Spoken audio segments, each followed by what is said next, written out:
దేవునికి స్తోత్రం. మీ అందరికీ శుభాభివందనాలండి. ఈరోజు మనం అభివృద్ధి చెందుట ఎలా అనే విభాగం గురించి మనం తెలుసుకుందాం. యోహాను సువార్త 15వ అధ్యాయం 5వ వచనం చూద్దామండి. ఎవడు నాయందు నిలిచియుండునో, నేను ఎవని యందు నిలిచియుండునో వాడు బహుగా ఫలించును. ఆమేన్. మరొకసారి చూద్దాం. ఎవడు నాయందు నిలిచియుండునో, నేను ఎవని యందు నిలిచియుండునో వాడు బహుగా ఫలించును. ఆమేన్. విన్నారు కదా ప్రియమైన దేవుని పిల్లలారా, దేవుడు మనతో ఎంత బాగా మాట్లాడుతున్నాడో. మనము మనుషుల ముందు నిలిచి ఉంటే ఏదీ జరగదు, కానీ మనం దేవుని ఎదుట నిలిచి ఉండాలి. ఇలా దేవుని యందు నిలిచి ఉండుట ఎలానో మనం బైబిల్ గ్రంథంలో పరిశీలిద్దాం. బైబిల్ గ్రంథంలో మనం పరిశీలిస్తే యోసేపు జీవితాన్ని గురించి మనం ఈరోజు తెలుసుకోబోతున్నాం. ప్రియమైన సహోదరులారా, దేవుని ఎదుట యోసేపు ఎలా నిలిచి ఉన్నాడో చూద్దాం. ప్రియమైన వారులారా, ఈరోజు మనం యోసేపు జీవితం గురించి ధ్యానిద్దాం. ఆదికాండం 49వ అధ్యాయం 22వ వచనం గురించి చూద్దామండి. అక్కడ మనం ఆదికాండం 49:22లో యోసేపు ఫలించేడి కొమ్మ, ఊట యొద్ద ఫలించేడి కొమ్మ, దాని రెమ్మలు గోడ మీదకి ఎక్కి వ్యాపించును. ఆమేన్. దేవునికి స్తోత్రం. హల్లెలూయా. చూసారు కదా, దేవుడు యోసేపు గురించి ఏమి సాక్ష్యం ఇస్తున్నాడో. మనం యోసేపు జీవితాన్ని క్షుణ్ణంగా పరిశీలిస్తే, యోసేపు యాకోబు కుమారుడు.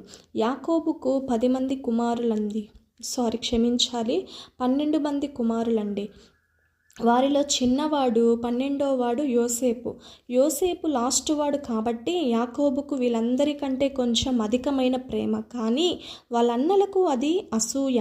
యోసేపు ఒకరోజు తన అన్నల కోసం పొలములో వెళ్ళి ఉండగా వారికి భోజనం తీసుకొని వెళ్తాడండి.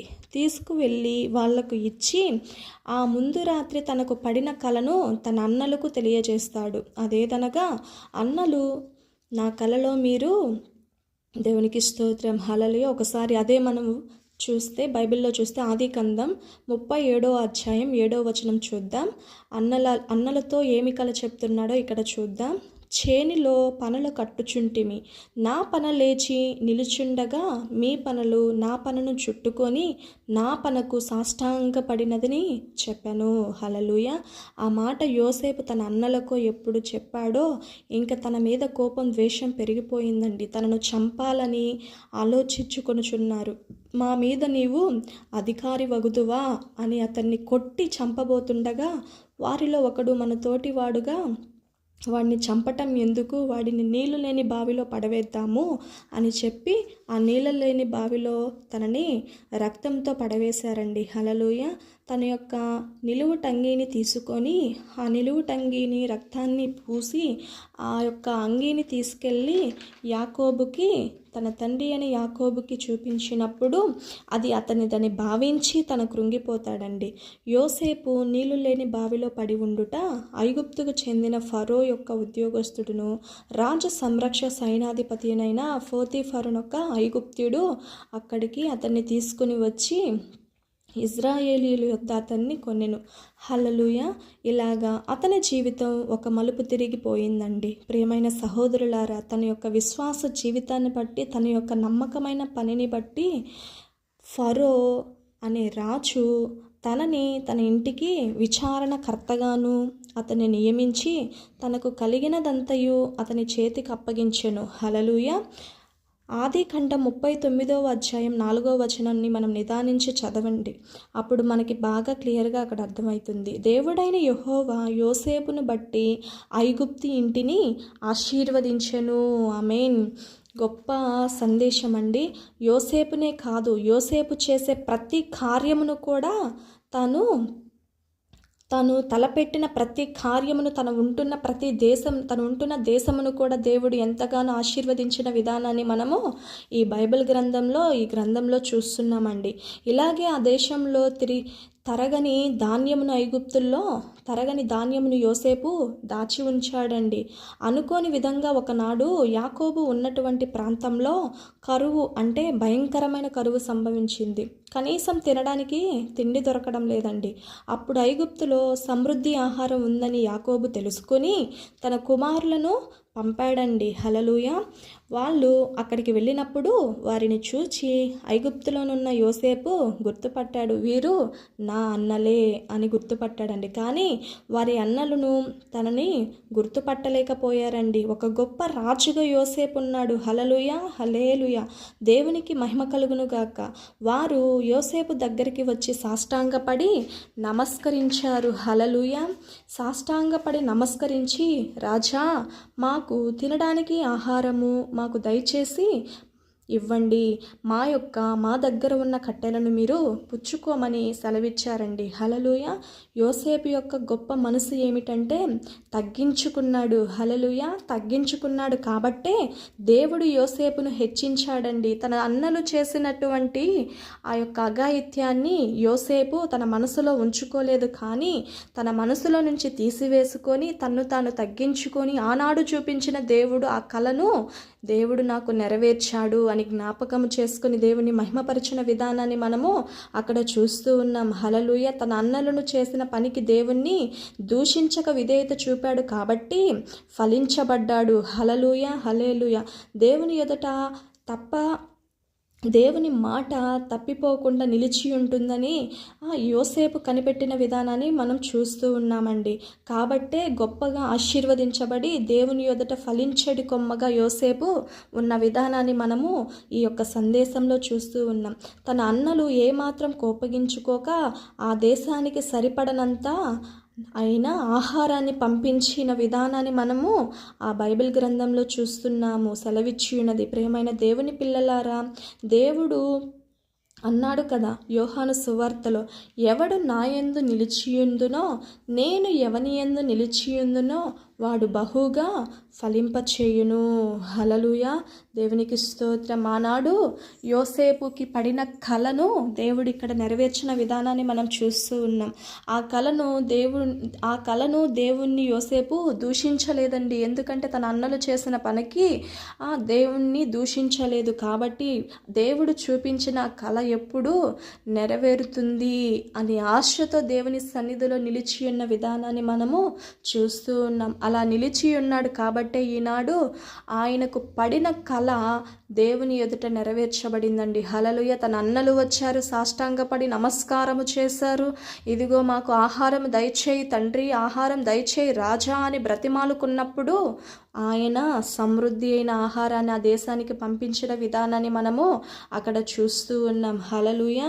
యోసేపు జీవితం ఎంత అద్భుతమైన మలుపు తిరిగిందంటే మనము ఈ గ్రంథంలో చూస్తూ ఉన్నాం. కాబట్టి ప్రియమైన దేవుని పిల్లలారా, ఏ చిన్న కష్టం వచ్చినా మనం దేవుని ప్రేమలో తప్పిపోకుండా యోసేపు దేవుని ఎదుట ఎలాగూ నిలిచి ఉండి ఫలించాడో మనము కూడా ఇలాగే వర్ధిల్లాలని దేవుని పేరిట మిమ్మల్ని అప్పగించుకుంటున్నానండి.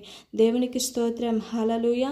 దేవుడు ఈ గొప్పగా యోసేపుని ఎలాగైతే దీవించాడో ఆశీర్వదించాడో మనమును కూడా దేవుని ఎదుట నిలిచి ఉంటే, మనమును కూడా దేవుని యందు నివసిస్తే మనల్ని కూడా దేవుడు ఆశీర్వదిస్తాడని యోసేపు జీవితాన్ని మన ఎదుట ఉంచాడండి. హల్లెలూయా. యోసేపు ఫలించడి కొమ్మగా ఉన్నాడు. ఆయన తీగలు పాకుతూ వెళుతున్న విధానాన్ని మనము అక్కడ చూస్తూ ఉన్నామండి. యోసేపు నీటి బుగ్గల యొద్ద కూడా నాటబడిన ఆకువాడక తన కాలమందు ఫలమిచ్చే వృక్షము వలె ఉంటాడని వాక్యము కూడా సెలవిస్తూ ఉంది. హల్లెలూయా. యోసేపు అనేకమైనటువంటి శోధనలు ఎదుర్కొన్నాడండి. ఆ దేశంలో ఉన్నటువంటి రాణి కూడా అతని చేయి పట్టి లాగినప్పుడు ఆయన ఎంత మాత్రం ఆమె సుందరవంతి అయినా కూడా ఆమె వైపు తిరిగి చూడకుండా ఆమె దేవుడు నా వైపు చూస్తున్నాడు, దేవుని ఎదుట ఈ గొప్ప పాపాన్ని నేను చేయలేను, దేవుణ్ణి నేను దూషించలేనని చెప్పి ఆ స్త్రీను కూడా పక్కన పెట్టి ఆయన జైల్లో శ్రమలు అనుభవించిన విధానాన్ని మనము ఆ గ్రంథంలో చూస్తున్నామండి. హల్లెలూయా. కాబట్టి ప్రియమైన సహోదరి సహోదరులారా, మనమును కూడా యోసేపు కలిగినటువంటి జీవితాన్ని మనము కలిగి ఉందాం. ఎందుకంటే యోసేపు ఎంత మాత్రము దేవుణ్ణి దూషించేవాడుగా లేడు, కానీ దేవుణ్ణి మహిమపరిచేవాడుగాను తన శ్రమల్లో కూడా దేవుణ్ణి మహిమపరిచేవాడుగాను ఉన్న విధానాన్ని మనం అక్కడ చూస్తూ ఉన్నాం. హల్లెలూయా. దేవునికి యాకోబు మోసగాడైనను యాకోబు పుట్టిన 12వ వాడైన యోసేపు గొప్ప వ్యక్తిగా నిలిచిన విధానాన్ని మనం అక్కడ చూస్తూ ఉన్నాం. హల్లెలూయా. యోసేపు గురించి దేవుడు గొప్పగా మాట్లాడుచు ఉన్నాడు. నా యందు నిలిచి ఉన్నాడు యోసేపు, యోసేపు నా ఎదుట నిలిచి ఉన్నాడు కాబట్టే, ఎన్ని శ్రమలైనను తట్టుకున్నాడు కాబట్టే నేను తనని ఆశీర్వదించి ఉన్నాను. హల్లెలూయా. మనమును కూడా దేవుని ఆశీర్వాదాన్ని పొందుకోవాలంటే మనమును కూడా యోసేపు జీవితం వలె ఉండాలని దేవుని వాక్యం సెలవిస్తూ ఉన్నది. మనం ఎలాగా అభివృద్ధి చెందాలంటే దేవుని నామాన్ని అనుసరించి నడుచుకోవాలని దేవుని వాక్యం సెలవిస్తూ ఉన్నదండి. లోకంలోనే కాదండి, మన యొక్క పితరులు కూడా ఎంతోమంది అభివృద్ధి చెందిన విధానాన్ని, దావీదు మహారాజు అయితే ఏమి అండి, అపోస్తులైన పౌలు వారైతే సమస్తమును దేవుని ఆశ్రయించారు, దేవునిపై ఆధారపడ్డారు, దేవుని ఎదుట నిలిచి ఉన్నారు కాబట్టే వారు ఆశీర్వదించబడ్డారండి. కొన్నేళ్ళు జీవితం చూడొచ్చు, దానియేలు జీవితం చూడొచ్చు. వీళ్ళందరూ జీవితాల కంటే యోసేపు జీవితాన్ని కూడా మనం చూడొచ్చండి. యోసేపు గొప్ప ఉద్యోగిగా, ఈజిప్టులో గొప్ప ఉద్యోగిగా నిలిచిన విధానాన్ని మనం అక్కడ చూస్తూ, ఆయన కొట్టే చేయలేకుండా ఆయన ఆ దేశాన్ని పరిపాలించిన విధానాన్ని మనం చూస్తున్నాం. ఆ దేశంలో రాజు యాత్రలకు వెళ్ళినా కూడా తన రాజ్యాన్ని చీమ చిదురు అనకుండా ఆయన కాపాడిన విధానాన్ని మనము అక్కడ చూస్తూ ఉన్నాం. హల్లెలూయా. సమృద్ధి అయిన ఆహారం, అనేకమైన దేశములకు కరువు వచ్చిన ఈ దేశమునకు ఎన్నడూ కరువు రాకుండా సమృద్ధి అయిన ఆహారాన్ని దాచి ఉంచాడండి. హల్లెలూయా. తన రాజ్యంలోని ప్రజలు అల్లాడిపోకుండా, తన రాజ్యంలోని ప్రజలు సమృద్ధిగా ఉండాలని చెప్పి ఒక ఆలోచన ప్రకారము నడుచుకున్నాడండి. ఎందుకంటే యోసేపు యెహోవా కలిగినటువంటి జ్ఞానాన్ని పొందుకుని జీవిస్తున్నాడు. హల్లెలూయా. దేవుని ఎంత మాత్రం విడిచిపెట్టకుండా దేవుని ఎదుట ఉన్నటువంటి గురి యొద్దకే తాను పరిగెత్తుచున్న విధానాన్ని మనం అక్కడ చూస్తూ ఉన్నాం. తన విశ్వాస జీవితాన్ని సన్నగిల్లిపోకుండా తన విశ్వాస జీవితాన్ని మరీ హెచ్చించుకొనుచు దేవుని ఎదుట సాగిపోయాడు. యాకోబు మీద అమితమైన ప్రేమ పెంచుకున్నాడు. తన తండ్రి యొక్క ఆజ్ఞను అనుసరిస్తూ నడుచుకొనుచున్న, తన తండ్రి సేవిస్తున్న దేవుణ్ణి తను సేవిస్తూనే సాగిపోయాడండి. హల్లెలూయా. కాబట్టి ప్రియమైన సహోదరులారా, మనమందరము కూడా యోసేపు జీవితాల వలె ఫలించడి కొమ్మగా ఉండాలని దేవుని పేరట మీ అందరికీ వందనాలు చెప్పుకొనుచు, దేవుడి కొద్ది వాక్యాన్ని దీవించి, ఈ గొప్ప సందేశాన్ని దేవుడు దీవించి తన వినికిడిలో ఆలకించి ఆశీర్వదించి దీవించును గాక.